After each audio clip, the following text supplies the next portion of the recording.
আমি চাই শুধু এতটুকু কথা বলতে, রমজান মাস আমাদের আর একদম কাছাকাছি।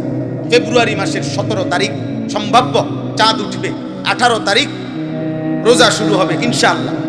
তো আর এক মাস নাই, আর তো কি নাই, এক মাস বাকি নাই, একদম অল্প গুনাহ কয়েকটা দিন। এই গুনাহ কয়েকটা দিন আগে আমি আপনাদের কাছে বললাম, কিশোর যুবক ভাই তোমাদের কাছে বললাম, মহান আল্লাহ পাক রব্বুল আলামিন প্রত্যেকটা ঈমানদার মুমিনের কাছে খুব বেশি চায় যে বান্দা আমি তাকওয়া চাই, মানে তোমার জীবনটা এমন বানাও, গুনাহ থেকে বাঁচো, আমি আল্লাহর হুকুম পালন করো। এই কথাটা আল্লাহ বারবার বলছে কোরআনে, ইয়া আইয়ুহাল্লাযীনা আমানুত্তাকুল্লাহ ইত্তাকুল্লাহ ইত্তাকুল্লাহ ইত্তাকুল্লাহ ইত্তাকুল্লাহ। হে ঈমানদার, আল্লাহকে ভয় করো, আল্লাহকে ভয় করো, আল্লাহকে ভয় করো, আল্লাহকে ভয় করো, আল্লাহকে ভয় করো। ইয়া আইয়ুহান নাবিয়্যুত্তাকিল্লাহ। আল্লাহ বলে বান্দা শোনো, আল্লাহকে ভয় করা এটা এতটাই গুরুত্বপূর্ণ যে আমি নবীকে আলাদা বলছি, হে নবী আপনি আল্লাহকে ভয় করেন। আমি ঈমানদারদেরকে আলাদা বলছি, ইয়া আইয়ুহাল্লাযীনা আমানুত্তাকুল্লাহ। হে ঈমানদারগণ আল্লাহকে ভয় করো। আল্লাহ বলেন শুধু নবীকে না, ঈমানদারকে না। এবার শুনো, পৃথিবীর সমস্ত মানুষকে আমি বলছি, ইয়া আইয়ুহান নাসুত্তাকু রাব্বাকুম। হে মানব মণ্ডলী আল্লাহকে ভয় করো, আল্লাহকে ভয় করো। আল্লাহর ভয় যার মধ্যে নাই ও মানুষ না, আল্লাহর ভয় যার মধ্যে নাই ও ইনসান না, আল্লাহর ভয় যার কথা কলিজার মধ্যে নাই ও মানুষ না। এজন্য আল্লাহর ভয় মানে গুনাহ ছেড়ে দেওয়া, আল্লাহর ভয় মানে আদেশ পালন করা। এই অনুভূতি, এই চেষ্টা ভাঙা পড়বে, হুঁচট খাবে, কম হবে, ছুটে যাবে। গুনাহ তোমারও হয়, গুনাহ আমারও হয়, গুনাহ প্রত্যেকের হয়। কিন্তু আব্বা একটা হলো গুনাহ হয়ে যায়, পিছলা খেয়ে যায় মানুষ, কিন্তু আরেকটা হলো 24 ঘন্টা ঠান্ডা মাথায় পরিকল্পিতভাবে প্রতিদিন এক তালে এক রঙে এক ঢঙ্গে গুনাহ করতে থাকা, গুনার উপরে তৃপ্ত, গুনার উপরে মজা, গুনার উপরে সে চলতেছে ফিরতেছে। এটা কোনো মুমিনের পরিচয় হতে পারে না, এটা কোনো মুসলমানের পরিচয় হতে পারে না। তুমি গত 3 মাস নামাজ পড়ো 5 ওয়াক্ত, আজকে 1 ওয়াক্ত ছুটে গেছে, হইতে পারে। তুমি প্রতিদিন নারীর থেকে চোখ নামাও, আজকে হঠাৎ চোখ পড়ে গেছে, এটা হতে পারে। তুমি সবসময় সুন্দর করে কথা বলো, আজকে হঠাৎ জিদ্দের কারণে গালি দিয়ে ফেলছো, এটা হতে পারে। কিন্তু প্রতিদিন সুদ, প্রতিদিন কিস্তি, প্রতিদিন ওজনে কম দেওয়া, প্রত্যেক দিন গালি, প্রতিদিন নর্তকী দেখা, নাটক সিনেমা দেখা, প্রতিদিন ফজরের নামাজ পড়া, প্রতিদিন বেপর্দা চলা, প্রতিদিন নাটক সিনেমায় নর্তকীর নাচ গান দেখা, এটা খোদার কসম এটা কোনো মুসলমান সুস্থ স্বাভাবিক মুমিনের পরিচয় হইতে পারে। আল্লাহ এটা বলছে, বান্দা আমি তাকওয়া চাই, বান্দা তুমি চেষ্টা করো, বান্দা বারবার তুমি হিম্মত করো যে আল্লাহ আমি আপনাকে নারাজ করব না। আল্লাহ বলেন 11 মাস যদি তুমি কষ্ট করে আমি আল্লাহর হুকুম পালন কমও করে থাকো তো ঠিক আছে, যাও আমি আল্লাহ আরো কমাইয়া দিলাম। একটা মাস আইয়ামাম মাদুদাত, গুনাহ 29 দিন অথবা 30 দিন, 31 32 যাবে না, সর্বোচ্চ 30 অথবা 29 দিন গুনাহ থেকে মুক্ত থাকবা, আমার আদেশ পালন করবা। রমজানের চাঁদ উঠবে, আবার ঈদের চাঁদ উঠবে, 30 দিনের ভিতরেই একটু যদি কেয়ারফুল হয়ে তুমি আমার হুকুমের উপরে চলো, আমি আল্লাহ ওয়াদা দিলাম 1 মাসেই 30 দিনেই আমি তোমার মুত্তাকি বানিয়ে দেব, জান্নাত দিয়ে দেব। এইটাই শেষ। ইয়া আইয়ুহাল্লাযীনা আমানু কুতিবা আলাইকুমুস সিয়াম কামা কুতিবা আলাল্লাযীনা মিন ক্বাবলিকুম লাআল্লাকুম তাত্তাকুন। আল্লাহ বলেন, হে ঈমানদারগণ তোমাদের উপরে রোজা ফরজ করা হলো, তোমাদের পূর্ববর্তীদের উপরে ফরজ করা হয়েছিল। কেন? যেন তোমরা মুত্তাকি হতে পারো। মুত্তাকি হলে কি হবে? জান্নাতি। আল্লাহ রমজানে কি বানায়? মুত্তাকি বানায়। আল্লাহ আমাদেরকে তৌফিক দান করুন। একটা কিশোর যুবক ছেলে প্রস্তুতি নাও, হিম্মত করো আব্বা, হিম্মত করো। নিজেরে নিজে নষ্ট করে দিও না, নিজেরে নিজে নষ্ট করে দিও না বাবা, নিজেরে নিজে নষ্ট করে দিও। তোমরা যারা এখন ছেলেরা এই যেই সমস্ত বেঈমানের মতো চুল রেখে তোমরা ফ্যাশন করছো, ওই বেঈমানকে কেউ শ্রদ্ধার সাথে স্মরণ করে কিনা তুমি দেখো। আমি যার মতো রাখছি সেই সাহাবায়ে কেরামকে তো মানুষ শ্রদ্ধার সাথে স্মরণ করে। তোমরা যারা দাড়িবিহীন, তো দাড়িবিহীন কোনো মানুষকে পৃথিবীতে কেউ শ্রদ্ধার সাথে স্মরণ করে এমন কোন ফাসিক তার নাম বলো? দাড়িওয়ালা নবী সাল্লাল্লাহু আলাইহি সাল্লামকে তো মানুষ কলিজা দিয়ে ভালোবাসে, দাড়িওয়ালা আবু বকর, ওমর, ওসমান, আলীকে তো মানুষ কলিজা দিয়ে ভালোবাসে। তো তুমি দেখো, আমার কথা হইলো যাররা পরিমাণ ভাইয়া ন্যূনতম বিবেক কাজে লাগা, যে আমি যার মতো সাজলাম তার একটা যুক্তি তো আছে, যে আমার এটা অনুসরণীয় কেন, আমি কেন পছন্দ করলাম, আমি এই চুল পছন্দ করলাম কেন, এই চেহারা পছন্দ করলাম কেন, আমি এই পোশাক কেন পছন্দ করলাম, আমার চয়েস হইল কেন, এর পিছনে ন্যূনতম একটা যুক্তি থাকতে হবে। একটা ব্যাখ্যা তো থাকতে হবে। সেই ব্যাখ্যাটা কি, সেই যুক্তিটা কি বলো না বাপ, একজন বলো, একটা ছেলে বলো। সারাদিন যাদের মোবাইলে জীবন কাটে নারী ছবি দেখে, এই জীবনটা তোমার এভাবে যে চলতেছে, এটার উপরে তোমার কি ফায়সালা, মানে কি ভাবনা, তুমি এভাবে কোথায় যাইয়া পৌঁছবা? এক ওয়াক্ত নামাজ যাদের কপালে জোটে না, নাফরমান, অসভ্য, বেয়াদব, বেনামাজি, তুমি কোথায় গিয়ে থামবা আব্বা? তোমার মতো চরিত্রহীন, তোমার মতো চরিত্রহীন কোথায় গিয়ে থামবা? একদিন কি শেষ হবে না? এই হায়াত, এই রাত শেষ হবে না? এই যৌবন শেষ হবে না?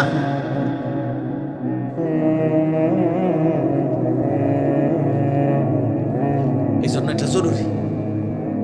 চলো ভাই, বুঝতে শিখো, ভাবতে শিখো, ভাবতে শিখো। আত্ম উপলব্ধি বড় নিয়ামত। আমি প্রায় বলি এই কথা, আজকেও বলছি যে কমপক্ষে বাপ, জওয়ান, বুড়া, নারী, পুরুষ, রাতের বেলা ঘুমের আগে এই পৃথিবীর সবাইরে ভুলে বাদ দিয়া 1 মিনিটের জন্য হলো নিজেকে নিয়ে কল্পনা করা উচিত। আমি আনিস, আমার জীবনটা আজকের সারাদিনে যেমনে চলছে, আমি কি করলাম, কি হারাইলাম, ভালোটা কি করলাম, মন্দটা কি করলাম। আমি একজন মানুষ, আমি একজন মুসলমান, আমার কিছু দায়িত্ব ছিল কিনা, আমার সৃষ্টিকর্তা আমাকে কিছু বলেছেন কিনা, আমার নবী সাল্লাল্লাহু আলাইহি ওয়াসাল্লাম আমার জন্য কিছু বলেছেন কিনা, আজকে সারাদিনে আমার আল্লাহর বিধান যা ছিল আমি তা পালন করেছি কিনা। এই কমপক্ষে নিজের সাথে আল-কাইয়িসু মান দানা নাফসাহু ওয়া আমিলা লিমা বা'দাল মাউত। নবী সাল্লাল্লাহু আলাইহি ওয়াসাল্লাম বলেন, বুদ্ধিমান সে যে তার নিজের হিসাব করে এবং মৃত্যু পরবর্তীর জন্য আমল করে। ওয়াল তানজুর নাফসুম মা কদ্দামাত লিগাদ। আল্লাহ তাআলা বলেন, হে মুমিন, আমি আল্লাহ তোমাকে বলছি বান্দা, তুমি প্রতি মুহূর্তে লক্ষ্য করো, খেয়াল করো যে আজকের দুনিয়া থেকে আগামী কালকের আখিরাতের জন্য তুমি কি পাঠিয়েছো। ওই যে দেখেন, ওই ভাইকে দেখেন, ওই দেখেন, ওই মোবাইলটা ধরে, ওই ফালতু মিয়া, চলে যান মিয়া, উঠে যান মিয়া, দেবে বাইরে গিয়ে ছবি উঠান মিয়া, সিএনজি ছবি উঠান, আবার হাসে মূর্খের মতো। এখন ভাল লাগছে নি লজ্জা পাইয়া? আমি তো নিষেধ করছি রে ভাই, আমি সুন্দর করে বলছি কিনা বলেন? তো তাহলে তেড়ামি করলেন কেন? আমি তো জবরদস্তি করে বসাই না, আমি তো অনুমতি দিছি। আব্বা কেউ চলে গেলে আমার কোনো আপত্তি নেই। আমি সেই আনিসুর রহমান, এই মুরাদনগরের গলিতে গলিতে আমার মনে আছে আমি 4 জন শ্রোতার সামনে 2.5 ঘন্টা 3 ঘন্টা বয়ান করছি। 10 জন শ্রোতার সামনে আমি 3 ঘন্টা বয়ান করছি, কোনো অসুবিধা নেই। আল্লাহর কথা একজনকে বললেও নেকি হয়, আমার সওয়াব দরকার, আমার নেকি দরকার। ব্যাপক পরিচিতি দিয়ে আমি কিতা করব? মনে করেন 1 কোটি মানুষের সমর্থন দিয়ে আইবা, আমি কর্মটা কি, আমি এটা দিয়ে কিতা করব? আমারটা দরকার নাই তো। আমি তো কোনো প্রার্থী না, আমার কোনো মার্কা নাই তো, তাহলে আমি সমর্থন দিয়ে করব কি? বুঝেন নাই কথাটা? আমার আসলেই কোনো মার্কা নাই, কোনো মার্কার পক্ষে আমি প্রচারণাও করি না, তো তাহলে আমি সমর্থন দিয়ে করব কি? আল্লাহ আমাদেরকে বুঝতাম। ঠিক আছে ভাই, বাইরে চিন্তা করে না, সবাই চিন্তা করে কুলায়, আমরা কি পুরা কোম্পানি কিন্তু লয়ে বসি নাকি? তাহলে আমরা সবাই চিন্তা করে কুলান যেত। এই যে কয়জন বসছেন, এই কয়জনই শুন, আল্লাহ আমাদেরকে তৌফিক দান। আমার ভাই, আমার বাবা, আমার প্রথম কথা এটা, আমি অনুরোধ করছি, একটা মাহফিলে সব বদলায় যাব এমন না, এটা কোনো তাবিজ না, ফু না, কিন্তু আমি অনুরোধ করছি এতগুলো কিশোর যুবক, আলহামদুলিল্লাহ, তোমরা যেমনি হোক আসছো, তোমরা যেমনি হোক, ভাল লাগছে, মনে করো এই হুজুরের ওয়াজ ভাল লাগে, এই বক্তার ওয়াজ ভাল, যেটাই হোক, কারণ যাই হোক, মনে করো কারণ তুমি আসছো তো, অতএব তোমার কাছে আমার অনুরোধ, তুমি আল্লাহর ওয়াস্তে, আমার জন্য আমি তোমার কাছে কিছু চাচ্ছি না, আমি তোমার কাছে চাচ্ছি 1 বিন্দু হইলো তুমি তোমার বিবেকের সাথে বোঝাপড়া করো, যা করছো তা ঠিক কি। আল্লাহ যার সৃষ্টিকর্তা, নবী মুহাম্মদ সাল্লাল্লাহু আলাইহি সাল্লাম যার রাসূল, কোরআন যার কিতাব, ইসলাম যার ধর্ম, তো তোমরা যেভাবে চলছো সে এভাবেই চলা উচিত কিনা, এটাই যদি তোমার বিবেকের কাছে প্রশ্ন, তোমার কাছে তোমারে দিলাম, প্রত্যেকটা কিশোর যুবক তোমার বিবেকের কাছে তোমাকে দিল, মনে রাখো আব্বাস, বড় আফসোসের বিষয় হলো এরকম অসংখ্য অগণিত যুবক তোমরা আছো, কিশোর, যাদের কপালে একজন অভিভাবক যে তোমারে আল্লাহর দিকে ফিরাবে, যে তোমারে গুনাহ থেকে বাঁচাবে, যে তোমারে হারাম ছবি, নারী, জিনা, ব্যভিচার, মদ, জুয়া, অশ্লীলতা, বেহায়াপনা, কাফের বেঈমানদের চুল চেহারা, আহা নাফরমানির জীবন থেকে তোমারে ফিরাবে। অসংখ্য ছেলে তোমাদের কপালে, এমন একজন মুরব্বী অভিভাবক কেউ জুটে না, যার কারণে জীবনটা এলোমেলো, নিজের মতো করে আর কতক্ষণ চলা যায়। আমরা কিতাবে পড়ছি শেখ সাদি রহমতুল্লাহ আলাইহি, পৃথিবী বিখ্যাত বুজুর্গ ছিলেন, আল্লাহর ওলি। শেখ সাদি রহমতুল্লাহ আলাইহি বলেছেন, ইন্না মিন আযমি নিআমিল্লাহ আলা আবদিহি আন ইউওয়াফিকাহু লিসুহবাতিল আখিয়ার।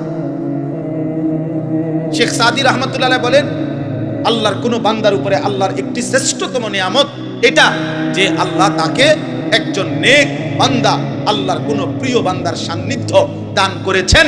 এটা কোন বান্দার উপরে আল্লাহর একটি শ্রেষ্ঠ নিয়ামত। তার জীবনে একজন ভালো মানুষ জুটেছে যে তারে টেনে ধরছে, না তুমি এটা করতে পারবে না, না তুমি এটা ছাড়তে পারবে না।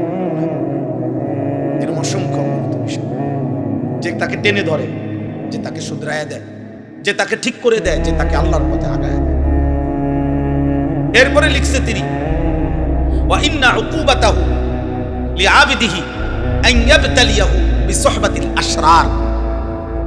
আর আল্লাহর শাস্তি তার কোন বান্দার উপরে দুনিয়ায় একটি শাস্তি এটা যে আল্লাহ তাকে কোন মন্দ লোকের সান্নিধ্য দিয়ে মুসিবতে ফেলে দিয়েছে।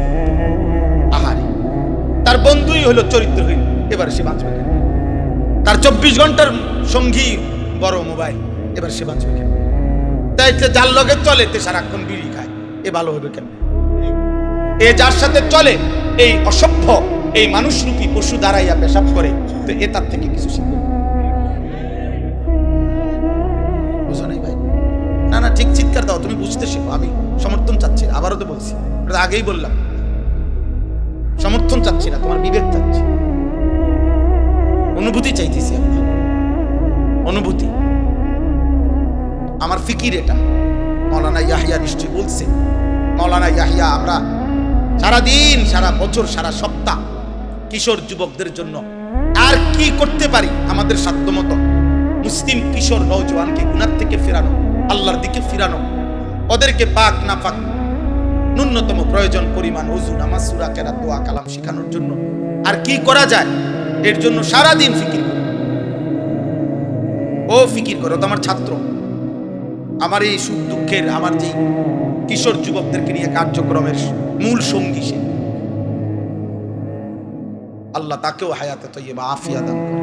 তো বললাম এই জন্য যে আমার ভাই, এটা তোমরা অনেকের কপাল মন্দ, যার কারণে তুমি 365 দিনে তোমারে কেউ একবার বলে নাই, কি রে ফুত, তো মুসলমানের সন্তান ফজরের নামাজ পড়ো না? চিন্তা করেন, এই বদনসিবের কপালে এমন একজন মানুষ জুটে নাই যে তাকে এই কথাটা বলবে। এই বদনসিবের কপালে এটা জুটে নাই কেউ বলবে তারে যে, কিরে বাবা, তুমি মুসলমানের বাচ্চা, এটা কেমনে বেঈমানের মতো চুল রাখলা কেন? কেউ নাই তার একজন। কে তাকে বলবে যে বাবা, মুসলমানের সন্তান, পেশাব করে পানি নিতে হয়, টয়লেট পেপার ব্যবহার করতে হয়? কে তাকে বলবে যে বাবা, সারা রাত উলঙ্গ ছবি দেখা, নর্তকী দেখা, এ তো জাহান্নামীদের কাজ হইতে পারে, ইমানদারের কাজ হইতে পারে?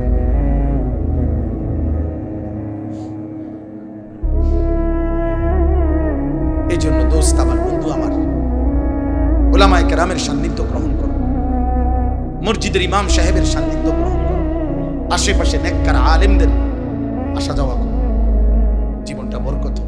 তোমার মতো তুমি চইলো না, অসৎ বন্ধুর মতো তুমি চইলো না, কষ্ট পাই।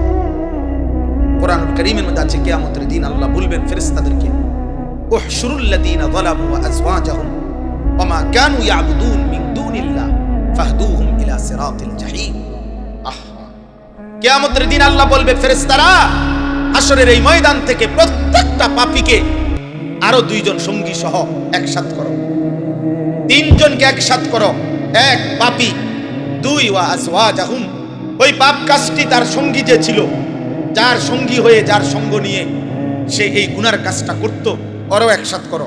ওয়া মা কানু ইয়াবুদুনা মিন দুনিল্লাহ, এবং এই পাপ এবং গুনার কাজ করতে গিয়ে সে আমি আল্লাহকে বাদ দিয়ে যার উপরে ভরসা করত, আমার নেতা আছে, আমার কর্মী আছে, আমার দল আছে, আমার ক্ষমতা আছে, আমার সম্পদ আছে, আমার টাকা আছে, আমার বাড়ি গাড়ি আছে, আমাকে বংশ বড়, আমার ফলাফাইন আছে, কিছু না কিছু একটার উপরে ভরসা করে, আমার শরীর আছে, আমার স্বাস্থ্য আছে।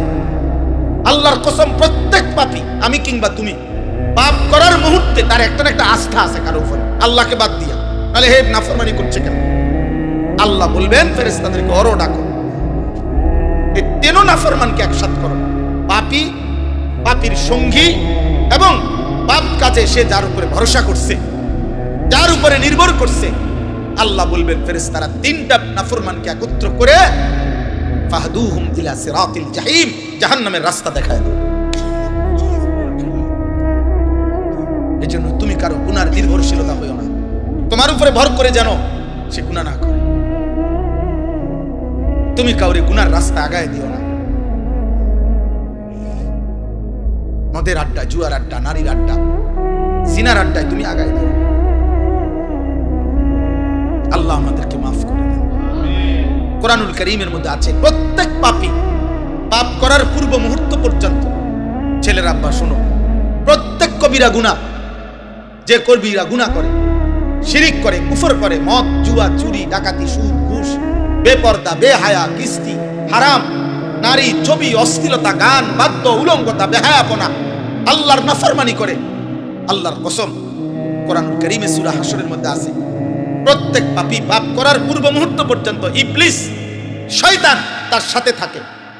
যখনই সে পাপ শুরু করে, চোর যখন চুরি শুরু করে, ব্যভিচারী জেনা যখন শুরু করে, সুদখোর যখন সুদের টাকা গনে, ঘুষখোর যখন ঘুষের টাকা হাতে নেয়, লম্পট যখন চরিত্রহীনতা শুরু করে, নাফরমান যখন উলঙ্গ ছবি দেখতে শুরু করে, মদখোর যখন মদের বোতল হাতে নেয়, শিরিককারী যখন শিরিক করে, মূর্তি পূজক যখন মূর্তি পূজা করে, পাপী যখন পাপ শুরু করে, আল্লাহর কসম আল্লাহ কোরআনে বলছে ইবলিস, শয়তান তার থেকে তৎক্ষণাৎ সরে যায়, সরে যায়, শয়তান তার থেকেও সরে যায়।